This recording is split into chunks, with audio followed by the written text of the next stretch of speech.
here, now. Universal love enfolds me. Universal wisdom inspires me. Universal spirit enlightens me. Universal power encircles me.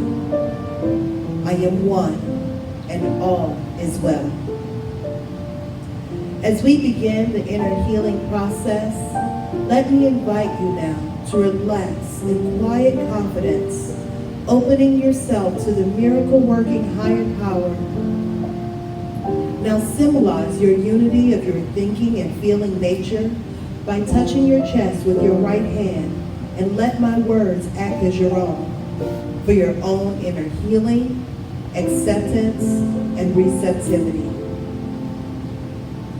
I acknowledge that there is a power, intelligence, and wisdom greater than my own. I am in the midst of it, and it is in the midst of me, sensitive and responsive to my every thought, word, action, and feeling. I now make this true for myself by saying aloud, I acknowledge.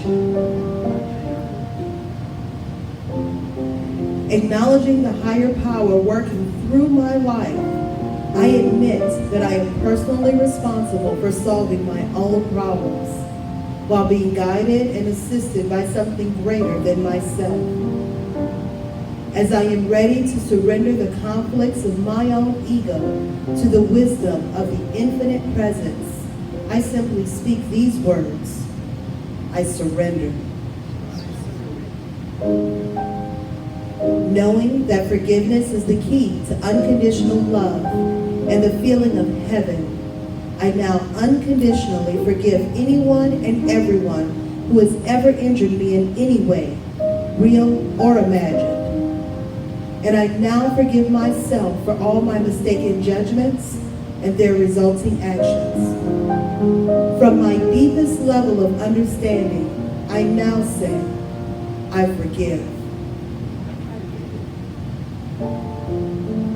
Realizing that I continually experience the effects of my own thinking, I now choose to allow this higher power to recreate me deeply, filling my mind with thoughts that are only constructive, positive, loving, and beautiful. I call upon this divine inflow by stating aloud, I choose. I now center upon that one special idea that I'm willing to accept as real for me in this coming week. Visualizing the idea as already acted upon and brought to pass. In seeing my idea become a fact of my experience, I enjoy the happiness and peace of my thought fulfilled and gratefully speak these words, I accept. Knowing that I have an everlasting place in the midst of the power that sustains all creation, as well as the support of all those around me, I allow myself to relax in the peace of fulfillment and gratitude and say, I release. Now, in my mind's eye, I envision the presence of someone near and dear to me. This can be a friend, a family member, a teacher or mentor, someone who has touched my life in deep and loving ways. Someone who may not be physically present in the room with me this morning. I now turn to that image in my mind's eye and I say, I am grateful for the good in your life. And now I open my eyes and turn to the world around me and joyfully speak to anyone who may be next to me physically in the room or virtually online and share in gratitude and say in confidence, I am grateful for the good in all of your lives. This is beginning a series on your extra senses.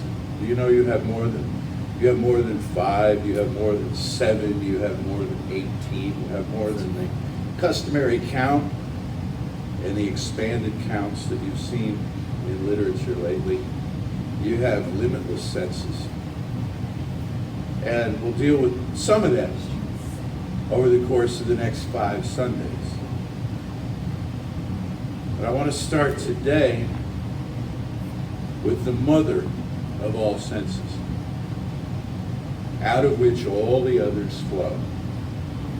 And it's the sense that there must be more to life than this. There must be more to life than this. And if I could tell you one thing to add on to what Melody's song said about marching toward you, and I hear your SOS, and I will rescue you. If I could tell you one thing, you who are watching this, who could be doing anything today, but you're here with the Creative Life Spiritual Center of the Air, and I can't call it KCLC, I don't think anymore, because I could get in trouble with the FCC because we don't have a broadcast license. So that's not for real, those of you who've heard that before. But those of you who are tuning in today, choosing to do this out of all of the things that you could be doing on a Sunday morning or any other time, the one thing that I want to tell you that was a huge relief to me when I first found this group of people in this teaching called Science of Mind, or Religious Science, a long time ago, was you are not crazy. You are not crazy. And I say that in all seriousness.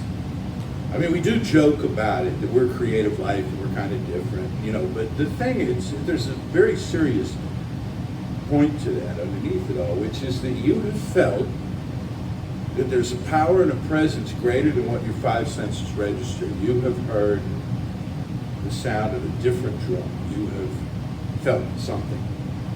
You have felt something, a longing, a yearning to connect with something. And you've tried to explain it to yourself. You've tried to explain it to other people, especially when you were a little kid.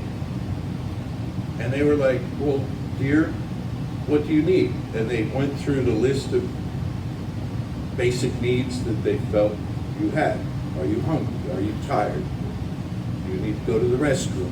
You know, something like this. Are you ill? That was always a concern. Are you ill? And with the best of intentions and the open heart of a parent, this is how they ministered to you. And then if you were raised in some sort of religious environment, there was a structure provided. They said, you went in there and they said, well, now we're going to tell you about God. There's a God. Probably you heard there's one God in this part of the world. There's God. Here's how God is. God loves you. God has rules. This is what you need to know about your relationship with God. And it's a very important relationship and so on. And you got information there too. And it still wasn't enough for you.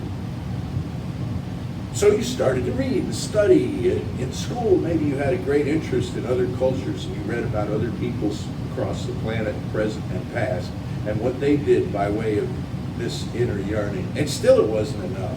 And maybe you followed in their footsteps and you went and visited their shrines and their tombs and their temples of antiquity, and it still wasn't enough. I'm here to tell you where I found it. It's the last place we're likely to look, which is within the soul, within the self. There's an old story that's told, I don't know where it comes from, but it said when the gods and goddesses of old decided that humankind was not ready to know its own spiritual magnificence, its own spiritual power, they decided to hide it from us. And they met in committee about where to do this, and some said, let's put it at the top of the highest mountain, Everest, you know. And others said, no, humans will eventually make their way there. It'll take a while, and it's a hard trip, but they'll find it. Well, let's put it at the bottom of the deepest sea, the Mariana Trench. Yes. And, well, you know, they can't breathe underwater, but they'll devise something. You give them long enough, they'll figure out some way, and they'll find it down there. Where can we, out in space? No, you know, they look up every night. They're wanting up there, and they'll be off, and they'll figure out a way. The technology will be there. Where can we put this? They are least likely to look. Aha! We'll put it within them. Because they're all out here. They're all about what's going on in the world. We'll put it within them. And that's what you're feeling And that's what I'm feeling, is that something that was placed in us. How and when, we don't know. Why we incarnated here exactly and forgot our divine estate, except remotely and with these threads of longing and stuff. Nobody knows. There's an awful lot we don't know. One of the things that I appreciate about this teaching and did from early on was its founder, Ernest Holmes, gets right out there by saying, there's a lot we don't know. There's a lot I don't know. I just put something together. This is what I've found in the teachings of the ages. But it leaves an awful lot unanswered. So I don't have answers for you. This teaching doesn't have answers for you. And a lot of the big questions like, why are we here? You have your own idea about that. And most people, when you ask, it comes back to love of some kind or other. Unconditional love, spreading love, healing the world through love, rather than like making money or gaining power. It's about love. People feel that's the spiritual dimension of things. But really and truly, we don't know a lot of things. But here's what we do know. There is something more than meets the eye, or the ear, nose, tongue, or fingertips. There is something greater out there that our radar in here picks up. And the out there is it's a figure of speech, like the stars in the sky at night that draw you towards something, or the full moon in Aquarius tomorrow. There's something that calls to us. One poet put it this way: something lost behind the ranges, lost and waiting for you to go. And by ranges was meant mountain ranges. The person writing this is on one side of the mountain ranges. There's something on the other side. What? They didn't know. But it was calling to them. They had to go find out. Would it be the answer to everything? No, it'd be the answer to one thing. What's on the other side of the ranges? No sooner would they be there, there'd be more ranges, and they'd wonder what was on the other side of that. And that was basically the story of this adventurous person's life. It's a story of all of us. We might not go to the actual physical ranges. You might not have wanderlust to travel across the face of the earth. But you absolutely want to know what's on the other side of the room, what's on the other side of the town, what's on the other side of tomorrow. That's the big one right there. What's on the other side of tomorrow? What's going to happen next? And you know what? Right now we're in a place, and I don't have to tell you this, but I will anyway, because I'm in it with you. We're in a place where we have no idea what's going to happen next, collectively. And some of us are excited about that, and some of us are threatened by that, and some of us are alternately threatened by and excited by that. Okay?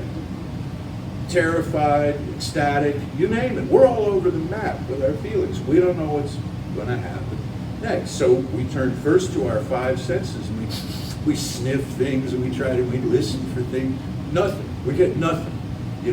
Nothing. Except kind of the usual thing, like the crawl across the bottom of the news, So we need an extra sense. There's a whole setup available to us, but like I said, the mother of them all, out of which they all issue, is the sense of something more. There is something more than this. There's something more than the struggle. There's something more than 2 steps forward, 1 step back, or 2 steps forward, 2 steps back, and sometimes 3 steps back. There's more than just dig a hole and fill it in and the repetitive nature of life.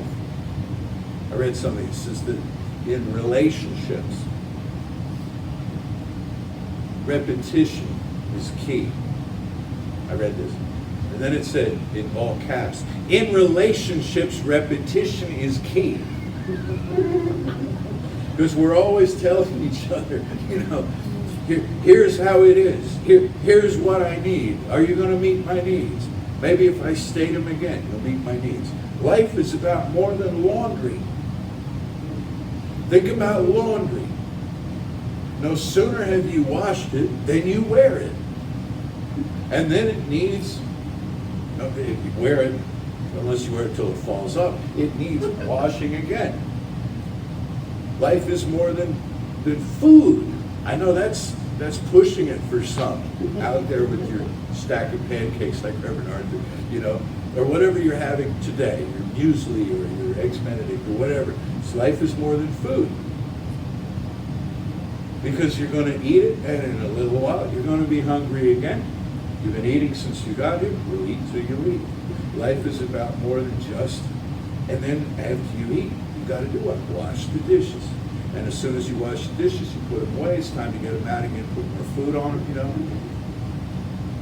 And this isn't even getting into paying bills. Nobody wants to think about that, but yesterday was the first of the month, you know, and you pay a bill. If you have a note on your car or something, you pay it. No sooner have you paid it than 4 weeks later it comes around again.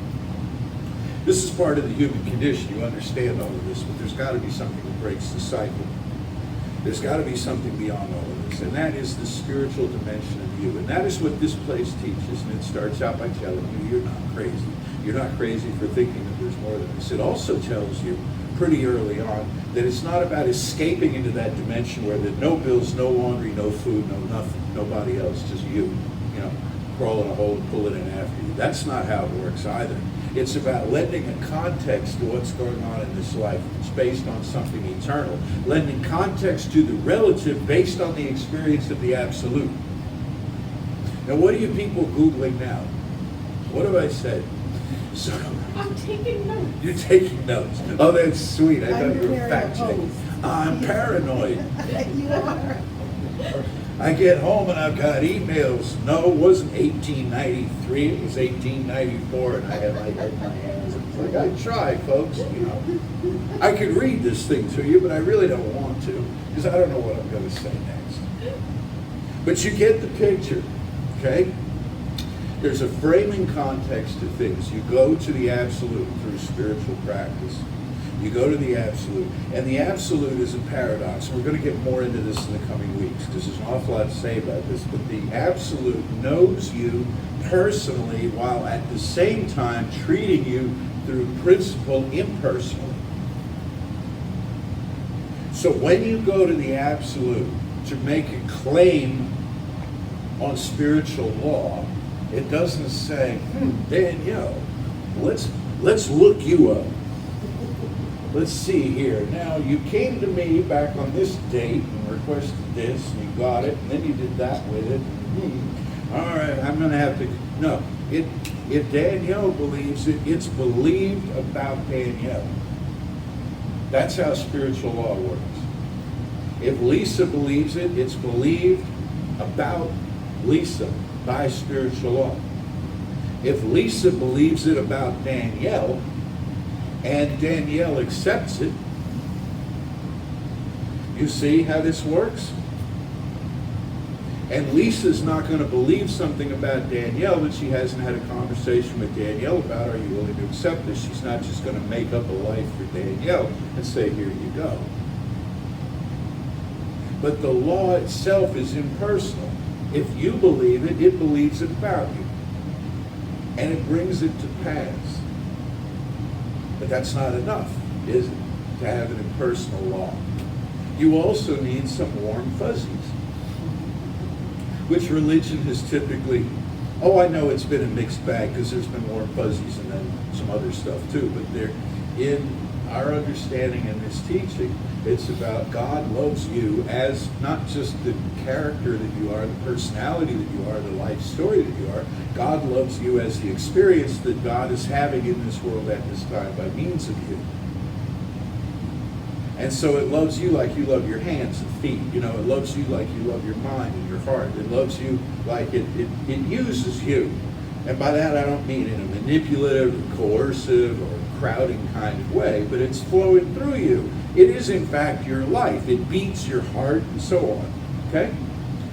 It is the life that's pulsing through you. That's the paradox. We have the personal nature of the thing and we have the impersonal activity of it. But it knows you individually.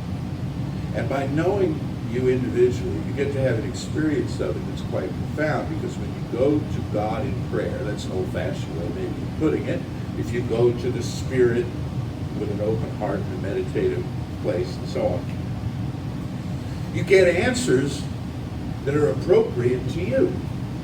that are specific to your life story. You don't get axioms, you don't get chestnuts, you don't get slogans. You get something personal directly meant for you. Which brings me to Egyptian fruit bats. You'll recall last week we had some thoughts on baking soda, how baking soda can change your life. Reading this week, I have learned some things about Egyptian fruit bats. They're actually cute little bats, yay big, little faces, little whiskers, pointy little teeth, okay? And of course wings. And they clump together in community. There's like a ball of these fruit bats.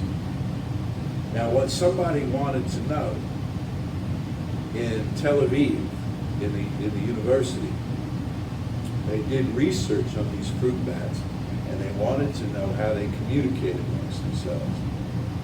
So they recorded all of this chirping that the bats do that sounds really random. They just beep, beep, beep. And they know that other species emit sounds seeking mates, emit sounds warning of danger, and so on. But they fed all this into a computer, and they matched it up. They created algorithms, and I'm not sure exactly how it worked, but if you're that into it, you can find out. Just Google Egyptian fruit bats, and you'll go to the same source I did. They matched up the sounds that the bats make with the behavior that followed.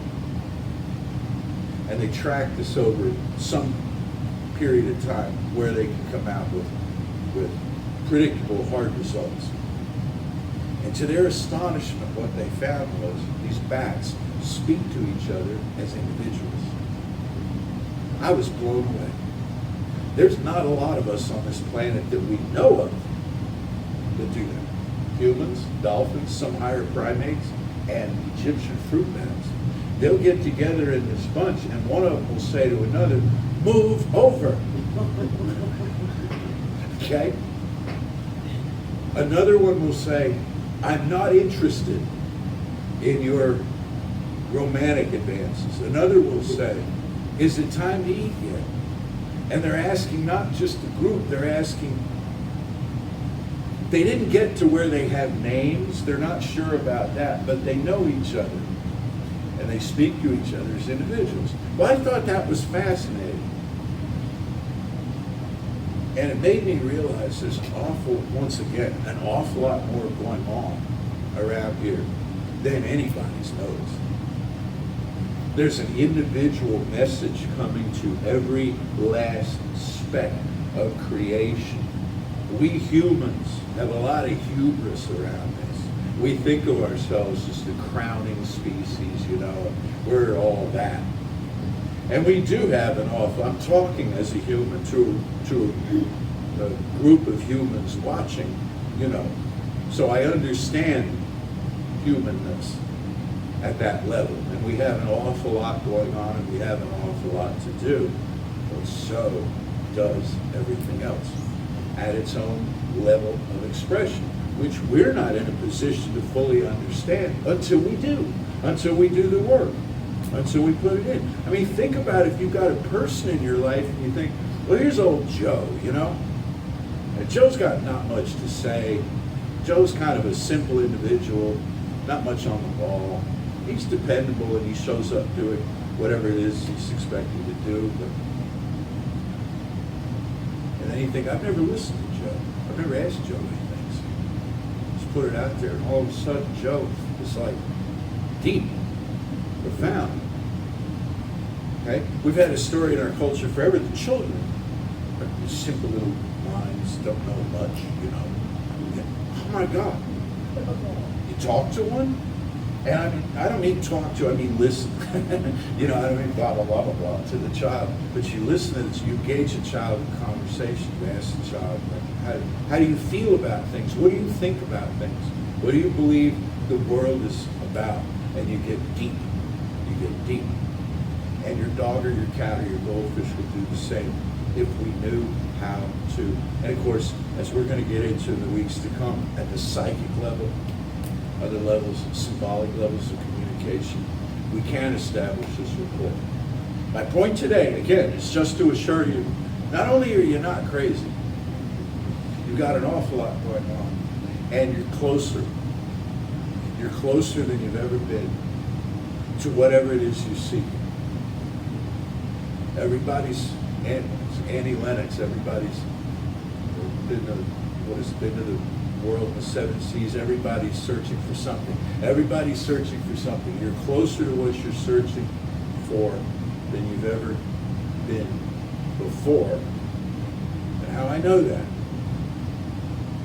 and this will sound a bit arrogant, I suppose, on behalf of this teaching, but I know that because if you weren't closer to it, you wouldn't be hearing that you are.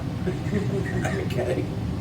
You know, it's like this information, you'd be somewhere else today. And this would be going on like over here, you know. But you're getting it today that you're closer than you ever have been. And so that tells you that the process is ongoing. You're closer than you were yesterday, you're not as close as you will be tomorrow. So what? You're heading in that direction of knowing, of capturing this thing within. However, understand this, life is a journey, life is a quest. Once you've caught it, once you know it's there, it runs off, and it says, follow me. It runs off, and off you go. And that's how you spend the rest of your life. Because as soon as you know something, off you go. You get a little time to rest here and there, but then it's on to the next quest. It's on to the next adventure that awaits us. There is, I emailed some people last night, Joe and Fox. And Joe, I just realized the Joe I made up was talking to is not the Joe I'm mentioning now. You got to be so careful, you know. But Joe and Fox, and I wished them a happy Lammas or Lunarsar, which is yesterday. This is a Celtic celebration of first harvest, and I told them quite honestly, I said, when I think of reopening the center to physical gatherings, one of the first things that comes to me is a circle of people sitting there and touching each other's head with oil, and gathering in the garden, and the music and the drumming and the things that we do around these celebrations. That's just one culture. That's just one group of people from one locale in the Northern Hemisphere. All cultures have this, all cultures. And they gather in circles and they dance and they drum and they sing. Why? To stimulate the experience of yes, I accept. Not only am I not crazy, I'm getting saner than ever. There's a wonderful song that I hope sometime, Peter Trout is with us today, by the way. Bassist Peter Trout, long time, 20+ year friend of Creative Life, frequent performer. There's a song, gentlemen, that I hope we can pull together. Melody Kenzie, I can see Brian in it too. It's called My Back Pages. It's an old song, you know it. It's birds, and there's a line in there, and it says, but I was so much older then. I'm younger than that now. You see, this is how it moves through us. We recapture the innocence, the wonder, and the trust. So in the week to come, just realize that as you walk through your world, you say there's got to be more than this. There is more than this. And the more than this will say to you, I'm glad you asked. I'm glad you showed up. And it will begin to tell you stories and invite you on adventures that will stagger your imagination. And for some of these, you won't even have to leave the house. But you'll go places, and you'll see things, and you'll return forever changed for the positive. Let's know together now there is one life, one power, one presence. That on this beautiful August morning, where summer has shown up for us just the way it does in this part of the world, there are some things that remind us of an absolute back of the relative, back of all change. I direct us now to that anchor within, that place of knowing, that we can be well and whole and happy, that our lives can be a joyous adventure. We can know more, do more, be more than at any point in the past. That there's a healing energy flowing through our bodies and minds, and through those of the ones we love, and through our world and its people. A healing that restores us to a place of optimum efficiency as spiritual beings, gathering, managing, and distributing unconditional love. Whatever needs to happen to support this now happens. Whatever ought to be released, what has acted as an impediment to this, now easily drifts away. Whatever new information is required comes to us. And we surround ourselves with godlings, in spirit if not in form. We learn from the ancestors, the sages, the wise ones who come before, the angelic presences, the non-physical entities, the elemental beings. As much as we can bring ourselves to believe that such levels of friendship and interaction may exist for us, they appear. And so I know for each of us, the successful and hearty and good first harvest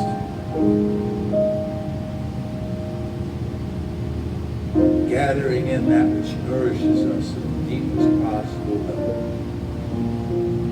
that which is inexhaustible, which is of the one. For this knowing, for this sweet time together, for this ability to connect in the way that we do, and the technology that supports it, the godlings who work the technology, for all of this, I am so deeply grateful. I release this word now into the perfect, crisp, automatic, objective, subjective, and uncontesting law of mind, calling it done. And so it is.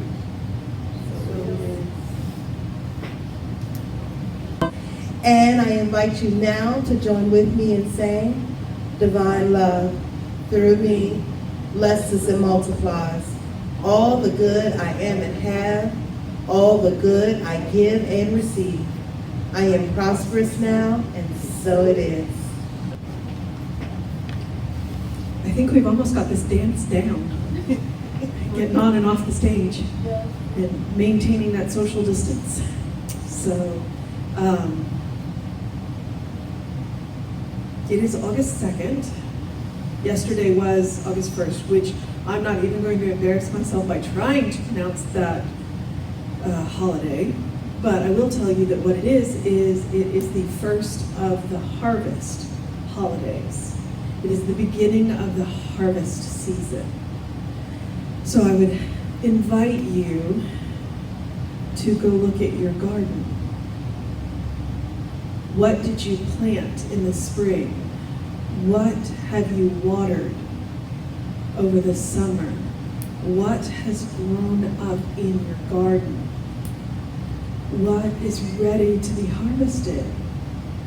And are there any weeds that you need to pull out before the second harvest? That is my encouragement to you now. And I would remind you that love will find a way. And in knowing that, I invite you to know that there is one life, one power, one presence, one love. And I am a part of that love. That love flows through me, in me, as me, just as I know that it is in each and every one of you, that you are love walking around in human form. And that love flows through you because it finds a way. And what it is that you sense and what it is that you search for, it's all grounded in love.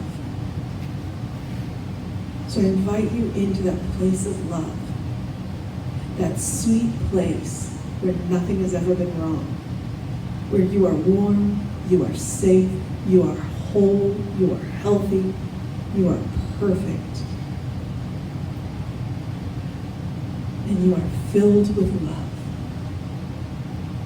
You are filled to the point of overflowing, so that you bring that back into this world and let it flow out into everyone you meet, everyone you touch, everyone you talk to. That love flows in. And I know this with all of the gratitude in my being. And I release it and let it flow. And so it is. So it is. Say with me now, something wonderful is happening through me. Something wonderful is happening through me. I feel it in my body. I feel it in my body. I feel it in my mind. I feel it in my mind. I feel it in everything I am. I feel it in everything I am. I choose it. I choose it. I trust it. I trust it. I use it. I use it. And I love it. And I love it. So it is. So it is.